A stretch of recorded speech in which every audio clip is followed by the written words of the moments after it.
Sige nga, sabihin mo sa akin, paano ba ako mag-move on sa isang tao na pag naaalala ko, nasasaktan pa rin ako? Kano pa kawaring minasik, ganyan na muna lang ang katabalo ko. Sino ka pa para sabihin sa akin na mag-move on na ako? Kaya ako'y Ronald Moret. Nano ko. Maglololo ka mga yan, tapos mabasted ka mo kakanya ko. Ikaw ba'y nasaktan? Ikaw ba'y nahirapan? Ikaw ba'y nasira yung buhay nung iniwan ng taong yon? Kuharin niya ako. Ano lang mo? Nananayin man ka, Peggy.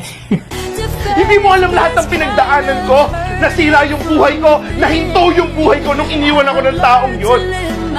Kung sino man dito ang may karapatan na magsabi na mag-move on na ako yon at hindi ikaw dahil hindi naman ikaw yung nasaktan.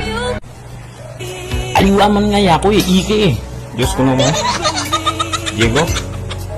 Saklo na kang kagitan, mandilo.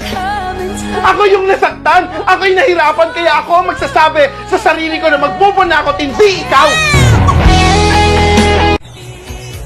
Sinabi ko ka rin ako. Kamu lang mo. Nananayin ko mga Peggy.